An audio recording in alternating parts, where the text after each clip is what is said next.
Good day to you, partner. I'm keen, and I can already tell that I'll be your best friend in this forsaken camp.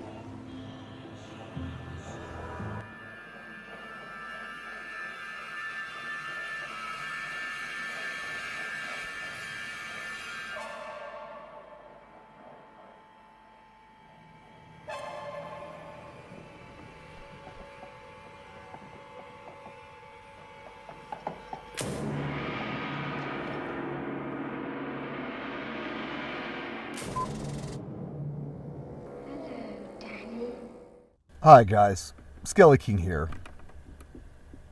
I'm upset because I'm re-recording this, and I never re-record my audio anymore because I always do it separately, and it's like I just wasted 13 minutes. You might be going, the video's 10 minutes long, Meat Solo, how could you waste 13 minutes?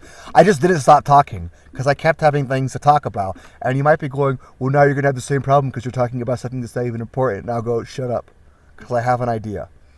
We're going to do 2 videos on this anyways, and because apparently I have so much to fucking say about nothing, I'm going to say some of it in this video and then some of it in the second video.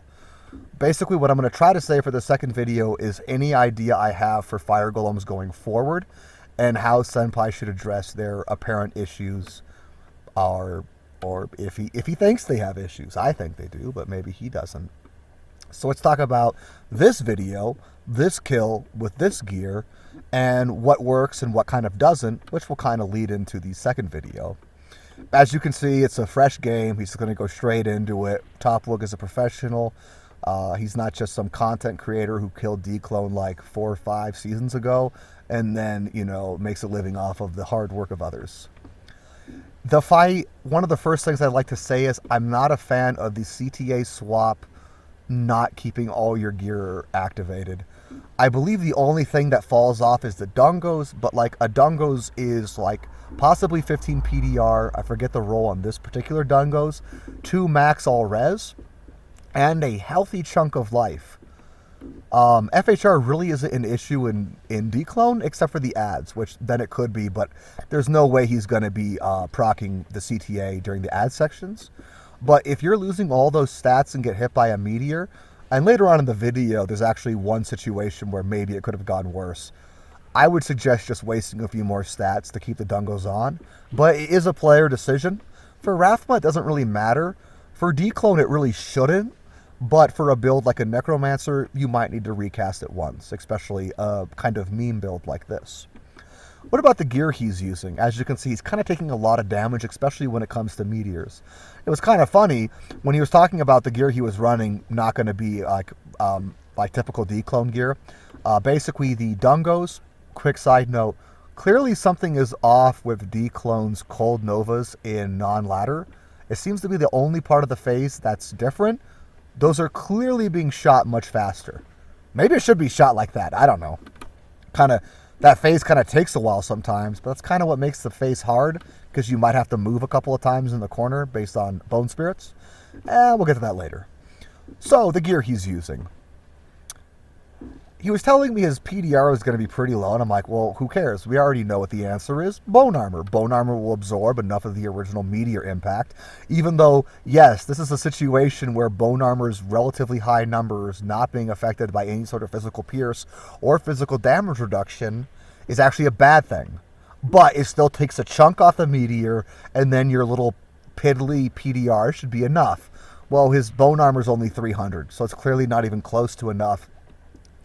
He's taking a little too much damage from just about anything, but in my opinion, like right there, I think he just got hit by a meteor. It might have been a desync meteor, because I was trying to watch his feet, and I did not see the little puddle, but you know, you can get lost doing this fight yourself, and he might have gotten lost doing the fight. I'm not sure, but yes, desync is an issue in this fight often, quite often. Meteors are doing way too much damage, but everything is. So what are his gear choices that actually would be in a Dclone fight? Well, a Nature's Piece is kind of just standard at this point. You get all res and you get extra free health and even some replenish, which probably isn't going to help you, but it's there. The Oak Sage is indestructible now. The Dungos Belt, one of the most common Dclone items ever. Darmy, shut up. Guy's an idiot, by the way. Super bad player. Like, yeah, there's no way he gets hit twice in that section. It's because the shots are going off way quicker. The Maras, yeah, I mean, I don't think you'd put that on for mapping. Maybe you would use the Maras in some situations, just based on your other gear and res needs. But a pretty good Maras with 2 max all res is definitely a Dclone item. So that's the Dungos and the Amulet, the Nature's Peace, 3 items. The Water Walks, I'm going to put that as a half point, because I think those are also just a pretty good pair of boots to use for mapping. Even if you're saying, well, what about, losing... Well, you don't lose any skills. You're playing Fire Golems. What are you going to do? Have +2 Skeleton Mastery for your mages if you had them? Like, it's... Okay. We're not even going to count it as a half point. They're just a good pair of boots. Maybe it wouldn't be the BIS core for mapping. It's a pretty good core still. Like, max fire res is useful. So that's 3 points. And then the Train Armor. I'm a pretty big fan of Train Armor. I think there's no question you would want an extra socket, especially if playing Fire Golems. Again, this is gear we kind of had in non-ladder, and so we used the plus one with 2 sockets. I'm going to give that a half point. I think if it was 3 sockets, I'd give it a full point. I don't think it's even close to being BIS, especially for Fire Golems at this point. This kind of helps me talk about Train's Armor or Train Set for Dclone. I think Train Set for Dclone is pretty good budget. I'll give it that. Not very good for Rathma, but there's definitely better ways to do Dclone budget, and there's better ways, clearly, to do Dclone non-budget. The nice thing about Trains is this, and some classes like to have it, is that the full set does give you some PDR, res, or stats, FCR, etc.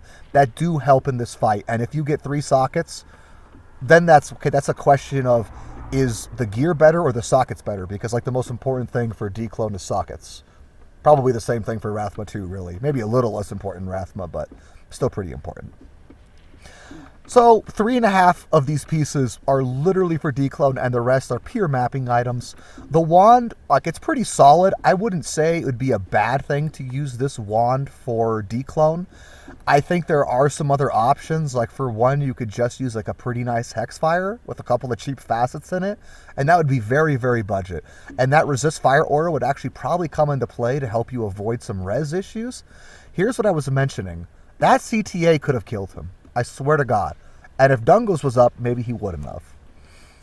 So the wand's solid. I wouldn't call it good for Dclone, but it's like a really good wand. The shield is purely a mapping item, and probably the wand is too, to be honest. +4 with 3 sockets, but it does have a couple of good rolls on it. Really solid shield for only a +4/3. But honestly, a +4/3 is pretty sick.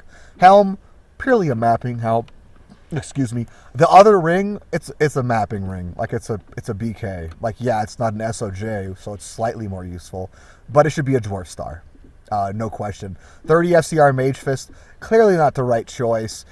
Maybe you'd run a Mage Fist anyways. I don't think it would be that big of a deal. I'd probably just use Trangs. As you can see, he has a lot of free time, so Topwog actually might try this with casting LR. I don't know about it, because LR is so short, but it could work. So anyways, that's the fight. And the biggest problem with the fight, and something I'm going to talk about later, is it's not Dclone himself. They're actually pretty slow at that. It's the ad sections. That's the problem with Fire Golems. And you may go, how is that a problem? Well, yes, some builds can cheese the ads. Traps have been an issue with them before. Here's the difference between Assassin Traps and a Necromancer Fire Golem is, yes, traps have destroyed ads. The difference is these Fire Golems destroy them pretty good, and they also take aggro. They allow you to bulk them up completely safely. That's the biggest issue. Not just being safe, but also pooling them all together and being safe and doing damage. People were upset that apparently we got this nerfed because of how easy Topwog made this kill look originally. And yes, we used very budget gear in one of the first videos. And I think one of the first videos we did just use the Hexfire to show how broken it was to do Fire Golems on Dclone. I would say it's up there with, well, budget gear among the easiest kills in the game. Now, this isn't budget gear, but you can do this with budget gear, and it is still one of the easier kills in the game. Look out for part 2, guys. Skelly King out. GG.